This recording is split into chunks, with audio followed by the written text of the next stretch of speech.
Hello, Assalamu alaikum and a very good afternoon to you all. So basically हम P block elements पढ़ रहे हैं जिसमें हम ग्रुप 15 को डिस्कस कर रहे हैं। तो हमने लास्ट क्लास में आप लोगों को हाइड्राइड्स डिस्कस किया था। तो आज हम आपको डिस्कस करने वाले हैं ग्रुप 15 के ऑक्साइड्स के बारे में। तो हमारे पास ग्रुप 15 के जो जो एलिमेंट्स हैं वो आप लोगों को मे भी याद अभी तक याद हो जाना चाहिए।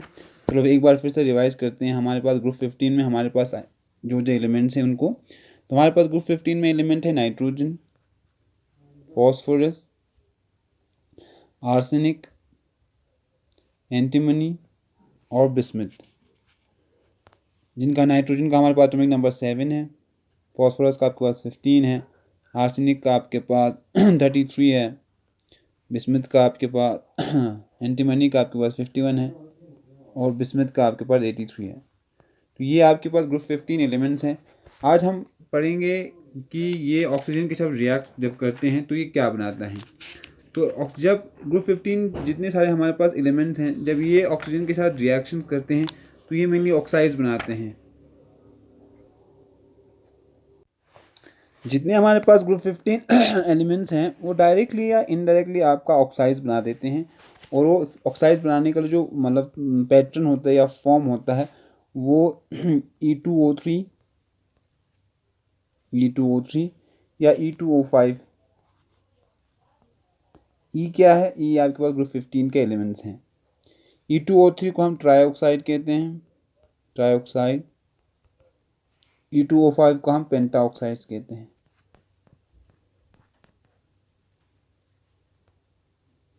ग्रुप 15 में जो हमारे पास नाइट्रोजन है, नाइट्रोजन फैमिली है या निक्टोजन्स भी कहते हैं। ग्रुप 15 का जो नाइट्रोजन है वो एनॉमलस बिहेवियर शो करता है। मतलब इनका जो ग्रुप 15 में हमारे पास नाइट्रोजन है उसका ऑक्सीडेशन स्टेट का रेंज +1 से +5 ऑक्सीडेशन स्टेज रेंज है। तो इस रेंज में ये बहुत सारे ऑक्साइड्स बनाते हैं। तो ग्रुप 15 के बाकी एलिमेंट्स को छोड़ के जो हमारा नाइट्रोजन है वो अलग सा, इनका कैरेक्टर बिल्कुल अलग है। ये ऑक्साइड्स बहुत ज़्यादा बनाते हैं, हाइड्राइड्स भी बना लेते हैं। तो ये अलग इनकी प्रॉपर्टी होती है नाइट्रोजन की। अब इसमें रीज़न क्या है कि नाइट्रोजन नाइट्रोजन +1 से +5 ऑक्सीजन स्टेट शो करता है और बहुत सारे ऑक्साइड्स दिखाते हैं। इसमें नाइट्रोजन का बेस्ट रीज़न ये है कि ये ऑक्सीजन के साथ पी पाई मल्टीपल बॉन्ड बनाता है। पी पाई मल्टीपल बॉन्ड बनाता है। इसी की वजह से हमारे पास जो नाइट्रोजन के ऑक्साइड्स होते हैं वो ज़्यादा होते हैं। नाइट्रोजन के जो ऑक्साइड्स हैं वो जैसे नाइट्रस ऑक्साइड बनाता है, फॉर एग्जांपल N2O बनाता है नाइट्रस ऑक्साइड, फिर NO बनाता है नाइट्रिक ऑक्साइड, फिर N2O3 बनाता है डाई नाइट्रोजन ट्राईऑक्साइड, फिर N2O4 बनाता है डाई नाइट्रोजन टेट्राऑक्साइड, N2O5 बनाता है डाई नाइट्रोजन पेंटाऑक्साइड। वाइल जो रेस्ट ऑफ हमारे पास जैसे फॉस्फोरस है, आर्सेनिक है, एंटीमनी और बिस्मथ है, ये +1 से +5 ऑक्सीडेशन शो नहीं करता। मेनली जैसे हमारे पास फॉस्फोरस है वो +3 +5 और +3 +4 और +5 ऑक्सीडेशन स्टेज शो करता है। वाइल जो हमारे पास एंटीमनी और बिस्मथ है मेनली वो हमारे पास +3 उससे +3 और +5 ऑक्सीजन स्टेज शो करता है। नाइट्रोजन के साथ अलग सा ये फंडा है कि ये सभी +1 से लेके +5 ऑक्सीजन स्टेज शो करता है और हमारे पास वाइड रेंज ऑफ ऑक्साइड देते हैं। जैसे कि हमने कहा nitrous oxide, nitric oxide, dinitrogen trioxide dinitrogen trioxide, dinitrogen tetroxide और डाइनाइट्रोजन पेंटाऑक्साइड। जब हम इन ऑक्साइड्स की बात करते हैं तो इनकी एसिडिटी की जब हम बात करते हैं तो जितना आपका ऑक्सीडेशन नंबर बढ़ता है, जितना आपका ऑक्सीडेशन नंबर बढ़ेगा उतना इनकी एसिडिटी इंक्रीज हो जाती है। एसिडिटी इंक्रीज कैसे हो जाती है? जितना आपका ऑक्सीडेशन नंबर बढ़ता है। जैसे कि +1, जैसे कि हमारे पास फॉर एग्जांपल हमारे पास नाइट्रस ऑक्साइड है N2O और हमारे पास डाई नाइट्रोजन पेंटा ऑक्साइड है N2O5। यहाँ पे +1 ऑक्सीजन स्टेट शो करता है, सॉरी +1 ऑक्सीजन स्टेट शो करता है और यहाँ पे +5 ऑक्सीजन स्टेट शो करता है। तो इन केस में जो ज़्यादा एसिडिक है वो है N2O5। आपके डाइनाइट्रोजन पेंटाऑक्साइड जो है वो ज़्यादा एसिडिक होता है। हमारे पास नाइट्रस ऑक्साइड N2O और NO को छोड़ के, नाइट्रिक ऑक्साइड को छोड़ के बाकी जितने हमारे पास नाइट्रोजन के ऑक्साइड्स हैं वो हाईली एसिडिक होते हैं। नाइट्रस ऑक्साइड और नाइट्रिक ऑक्साइड हमारे पास एक्सेप्ट मतलब नाइट्रस ऑक्साइड और नाइट्रिक ऑक्साइड, बाकी हमारे पास जितनी मतलब ऑक्साइड होते हैं वो सब एसिडिक होते हैं। बाकी जो हमारे पास मतलब एंटीमनी होता है, एंटीमनी के ऑक्साइड होते हैं वो एम्फोटेरिक होता है। एंटीमनी के जो ऑक्साइड होते हैं वो हमारे पास क्या होते हैं, एम्फोटेरिक होते हैं। एम्फोटेरिक एंटीमनी के बेस में एंटीमनी के ऑक्साइड जैसे Sb2O3 एंटीमनी ट्राइऑक्साइड या Sb2O5, ये +3 और +5 ऑक्सीडेशन स्टेट शो करता है। इसीलिए हमारे पास यहाँ पे एंटीमनी ट्राइऑक्साइड और एंटीमनी पेंटाऑक्साइड से बनाते हैं मेनली। जो हमारे पास ये एसिडिक कैरेक्टर का जो मतलब सीरीज होता है, एसिडिक कैरेक्टर का सीरीज, तो सबसे ज़्यादा हमारे पास एसिडिक होता है कौन, N2O5, और सबसे लीस्ट एसिडिक होता है हमारे पास N2O। N2O को हम क्या कहते हैं, नाइट्रस ऑक्साइड कहते हैं। N2O5 को हम क्या कहते हैं, डाइनाइट्रोजन पेंटाऑक्साइड कहते हैं हम। वाले अब जब यहाँ हम नाइट्रोजन की बात करें, इसके बाद फॉस्फोरस आता है। फॉस्फोरस के भी हमारे पास ऑक्साइड होते हैं। मेनली फॉस्फोरस हमारे +3 और +5 ऑक्सीजन स्टेट शो करता है, और हमें P4O6 और P4O10 ऐसे हमारे पास ऑक्साइड्स बनाते हैं फॉस्फोरस। जो P4O10 है वो एज ए डिहाइड्रेटिंग एजेंट भी हम यूज़ करते हैं। क्यों, क्योंकि ये जो इसकी मतलब इसकी जो एफिनिटी होती है वो वाटर के साथ बहुत स्ट्रॉन्ग होती है। मतलब because of strong affinity for water, मतलब वाटर के लिए स्ट्रॉन्ग एफिनिटी होती है, इसीलिए इसको हम as a dehydrating agent use करते हैं P4O10 को। फॉस्फोरस के इस ऑक्साइड को P4O10 को हम क्या कहते हैं, या फॉस्फोरस एसिड कहते हैं, या फॉस्फोनिक एसिड भी कहते हैं। फॉस्फोरस एसिड, फॉस्फोनिक एसिड या फॉस्फोरस एसिड, फॉस्फोरस एसिड।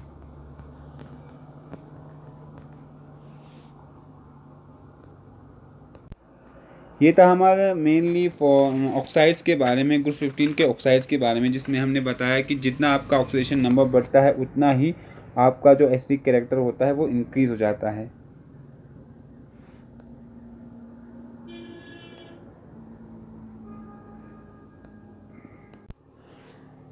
जब हम यहाँ बेसिक कैरेक्टर की बात करते हैं तो हम ऐसा कहते हैं कि बेसिक कैरेक्टर जो डाउन द ग्रुप होता है, मतलब जब हम नाइट्रोजन से बिस्मिथ की तरफ जाते हैं तो बेसिक कैरेक्टर इनका बढ़ जाता है। बेसिक जितना मतलब ऐसे कहते हैं कि जितना एटॉमिक नंबर बढ़ेगा उतना बेसिक कैरेक्टर आपका बढ़ जाता है। जैसे कि फॉस्फोरस सबसे ज़्यादा बेसिक होगा आपका, जैसे कि बिस्मथ जो होता है, बिस्मथ ऑक्साइड, जो बिस्मथ का जो बिस्मथ ट्राइऑक्साइड या बिस्मथ पेंटाऑक्साइड होता है वो सबसे ज़्यादा बेसिक होता है। वाइल हमारा नाइट्रोजन के जो ऑक्साइड होते हैं वो हमारा एसिडिक होता है या कम बेसिक होता है, और हमारा जो एंटीमनी है या एंटीमनी के जो ऑक्साइड होते हैं वो हमारे पास एम्फोटेरिक होते हैं।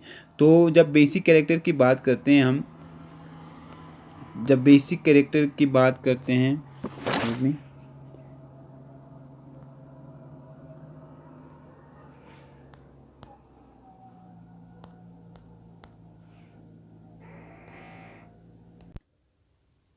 तो यहाँ हम जब बेसिक कैरेक्टर की बात करते हैं तो डाउन द ग्रुप या जब एटॉमिक नंबर इंक्रीज हो जाता है तो हमारा बेसिक कैरेक्टर बढ़ जाता है। तो मतलब हमारे पास सबसे ज़्यादा जो बेसिक होगा, जैसे कि बिस्मथ के जो जितने ट्राइऑक्साइड, बिस्मथ के जो ऑक्साइड्स हैं, मतलब BaI2O3 ट्राइऑक्साइड हैं, ये सबसे ज़्यादा हमारे पास बेसिक होता है। फॉर एग्जांपल जैसे यहाँ पे आप एक रिएक्शन देख लीजिए, Bi2O3 को जब हम HNO3 के साथ रिएक्ट करते हैं, HNO3 को हम क्या कहते हैं, नाइट्रिक एसिड कहते हैं। तो ये हमें देता है 2PiNO3 नाइट्रेट +3 टाइम्स वाटर। तो ये था हमारे पास सिंपल ऑक्साइड्स के बारे में, ग्रुप 15 के ऑक्साइड्स के बारे में, कि उनकी एसिडिटी क्या होती है या बेसिसिटी क्या होती है जब ऑक्साइड्स बनाते हैं। अब हमारा नेक्स्ट टॉपिक है वो है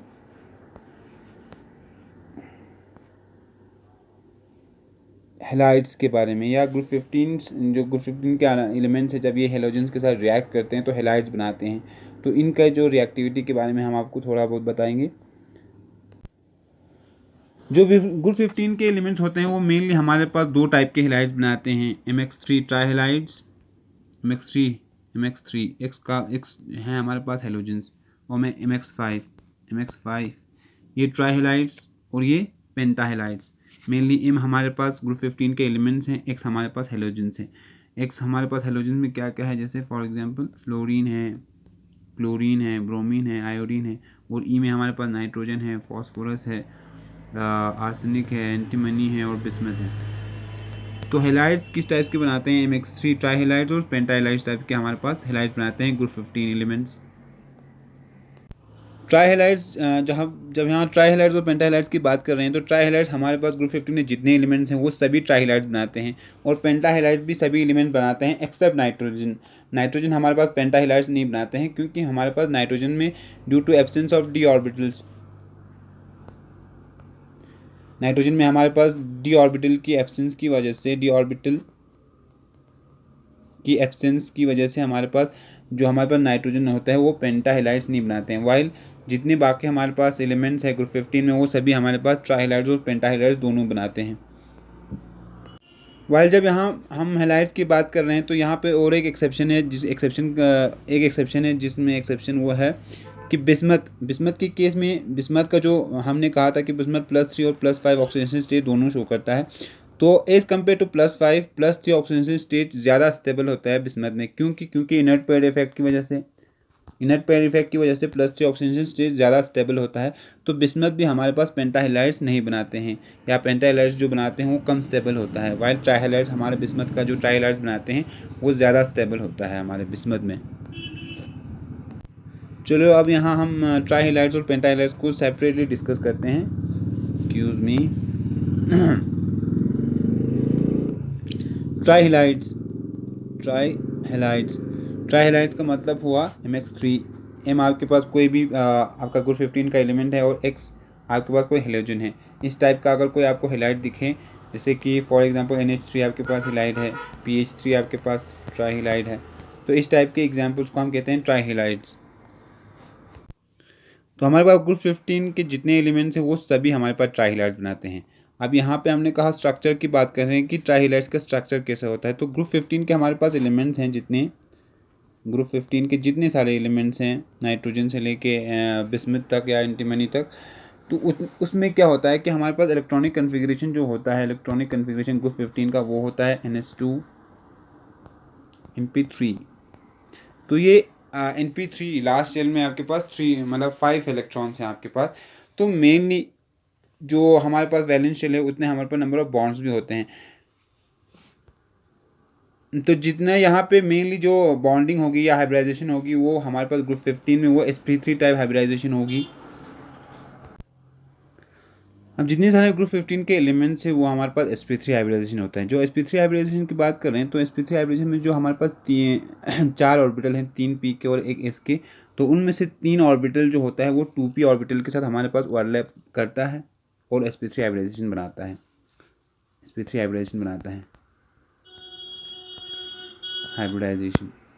हाइब्रिडाइजेशन नॉर्मली आप लोगों को, जैसे कि मिक्सिंग ऑफ ऑर्बिटल्स को हम हाइब्रिडाइजेशन कहते हैं।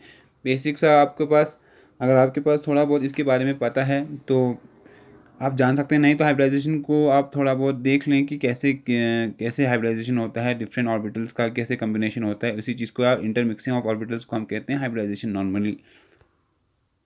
तो इसी sp3 हाइब्रिडाइजेशन की वजह से यहाँ 3 सिग्मा बॉन्ड बनते हैं, और इसी 3 सिग्मा बॉन्ड के मतलब कारण ही यहाँ पे जो हमारे पास ट्राइहेलाइड्स का जो ज्योमेट्री होता है वो मेनली पिरामिडल शेप का होता है। जैसे यहाँ पे हमने दिखाया आपको इस लोन पेयर, जैसे कि हमने लास्ट क्लास में पहले वाले क्लास में भी कहा था आपके कि इस लोन पेयर की वजह से हमारा जो स्ट्रक्चर हो जाए वो हल्का डिस्टॉर्ट हो जाता है। उसी वजह से हमारा जो मेनली ट्राइहेलाइड्स की जो ज्योमेट्री होती है, शेप होती है, वो पिरामिडल शेप का होता है। अब यहाँ हम ट्राइहेलाइड्स की प्रॉपर्टीज़ की बात करें तो मेनली जितने ट्राइहेलाइड्स होते हैं हमारे पास ग्रुप 15 के वो सभी हमारे पास कोवेलेंट बॉन्ड मतलब प्रीडोमिनेंटली सभी कोवेलेंट होते हैं। लेकिन जब हम डाउन द ग्रुप जाते हैं तो हमारे पास आयोनिक कैरेक्टर बढ़ते जाता है। जब हम डाउन द ग्रुप ट्राइहेलाइड्स की बात कर रहे हैं, जैसे कि बिस्मथ की तरफ जाएँ, तो हमारे पास आयोनिक कैरेक्टर बढ़ते जाता है हमारे पास ट्राइहेलाइड्स के केस में। सेकेंड ट्राइहेलाइड्स जो नाइट्रोजन के ट्राइहेलाइड्स होते हैं वो बहुत कम स्टेबल होते हैं। नाइट्रोजन के जितने ट्राइहेलाइड्स हैं, जैसे कि हमारे पास नाइट्रोजन के NCl3 है, नाइट्रोजन NBr3 है या Ni3 है, ये हमारे पास जो ये वाले ट्राइहलाइड्स हैं वो हमारे पास बहुत कम स्टेबल होता है। क्यों? क्योंकि हमारे पास यहाँ में साइज़ मतलब due to difference of size, जैसे कि आयोडीन और नाइट्रोजन के साइज़ में बहुत डिफरेंस है, इसी साइज़ की डिफरेंस की वजह से हमारे पास ये लीस्ट स्टेबल होते हैं। वाइल हमारे पास जैसे कि हमारे पास नाइट्रोजन और हमारे पास NF3 है, तो हम NF3 हमारे पास बहुत ज़्यादा मतलब काफ़ी ज़्यादा स्टेबल होता है, क्योंकि इनमें जो हमारे पास साइज डिफरेंस है वो बहुत कम होता है मतलब इसमें NF3 नाइट्रोजन और फ्लोरीन में। तो यहाँ पे NF3 की केस में जैसे कि नाइट्रोजन का आपके पास साइज नाइट्रोजन का साइज होता है 75 पिकोमीटर और आपका फ्लोरीन का साइज होता है 72 पिकोमीटर। तो ये साइज़ मतलब साइज़ में ज़्यादा डिफरेंस नहीं है 72 75 में, इसीलिए हमारे पास जो NF3 है वो स्टेबल होता है। वाइल हमारे पास जो रेस्ट ऑफ द हेलाइड्स हैं नाइट्रोजन के, वो हमारे पास लीस्ट स्टेबल होता है, क्योंकि साइज़ का डिफरेंस बहुत ज़्यादा है। जैसे कि नाइट्रोजन और आयोडीन के साथ में बहुत ज़्यादा साइज़ का डिफरेंस होता है, उसी के कारण ये हमारे पास स्टेबल नहीं होते हैं मॉलिक्यूल्स। ट्राइलाइड्स की और एक प्रॉपर्टी ये है कि ट्राइलाइड्स को हम इजीली हाइड्रोलाइज कर सकते हैं हम वाटर के साथ। लेकिन जो मतलब ट्राइहलाइड्स होते हैं वो डिफरेंट हमारे पास, जैसे क्लोरीन का ट्राइहलाइड है, मतलब सॉरी नाइट्रोजन के ट्राइहलाइड है, फॉस्फोरस का ट्राइहलाइड है, एंटीमनी का है, बिस्मथ का है, या डिफरेंट एलिमेंट्स के जो ट्राइहलाइड्स होते हैं वो हमारे पास डिफरेंट कंपाउंड देते हैं। फॉर एग्जांपल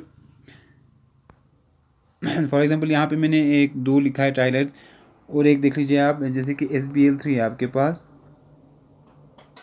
जब इन ट्राइहलाइड्स को हम हाइड्रोलाइज करते हैं तो ये हमें देता है SbOCl + 2HCl।